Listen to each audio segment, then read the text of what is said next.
Hello everyone, আসসালামু আলাইকুম। আজ আমি আপনাদের তৈরি করে দেখাবো পাট শাক ভাজি। আর এই পাট শাক ভাজি বাংলাদেশের বিভিন্ন জেলায় বিভিন্নভাবে রান্না করা হয়। আর আমার মা চাচিরা এই শাক যেভাবে রান্না করতেন আমি ঠিক সেভাবেই রান্না করব।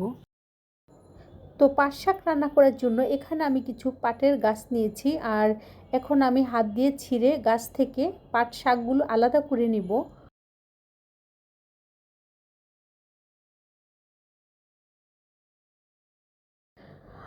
আর পাট গাছ থেকে শাকগুলো আলাদা করে নেওয়ার পর এরপর এই শাকগুলো আমি আবারও হাত দিয়ে খুব ভালো করে লম্বালম্বি করে ছিঁড়ে নিব। আর এগুলো আমি কিভাবে ছিঁড়ে নিচ্ছি তা ভিডিও দেখেই বুঝতে পেরেছেন।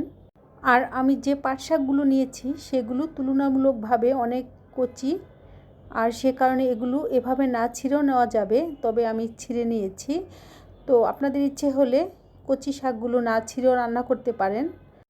তো আমার সবগুলো শাক বাছা হয়ে গিয়েছে। এখন এই শাকগুলো আমি খুব ভালো করে পানি দিয়ে ধুয়ে নিব। আর শাক অবশ্যই 8 থেকে 10 বার ধুয়ে নিতে হবে।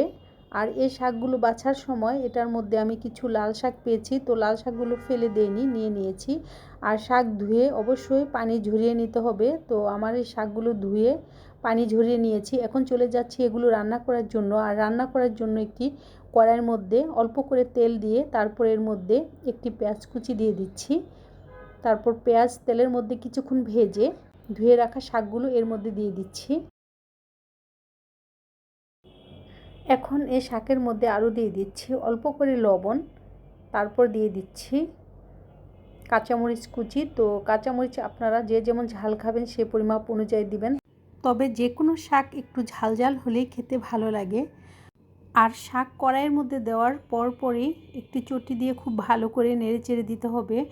আর এ শাক রান্না করার সময় একটু দলা পেকে যায়, সেই জন্য একটি কাঠি দিয়ে নেড়ে চেড়ে দলাগুলো ভেঙে দিতে হবে, তাহলে শাক রান্নার পর খেতে ভালো লাগবে।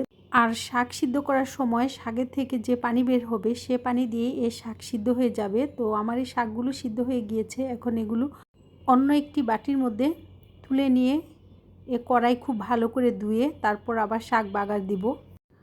আর অনেকেই শাক বেড়ে সরাসরি এ কড়াইয়ের মধ্যে শাক বাগার দেন, কড়াই ধুয়ে নেন না। তো আমার কাছে মনে হয় কড়াইটা ধুয়ে নিলে বেশি ভালো হয়।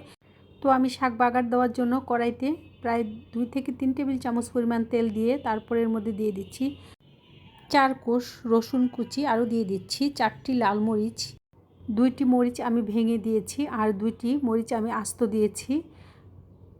এখন রসুন তেলের মধ্যে কিছুক্ষণ ভেজে যখন রসুনের কালার একটু লাল লাল হয়ে যাবে তখনই তুলে রাখা শাকগুলো এটার মধ্যে দিয়ে দিব। দিয়ে একটি চটি দিয়ে অনবরত নেড়ে চেড়ে দিব।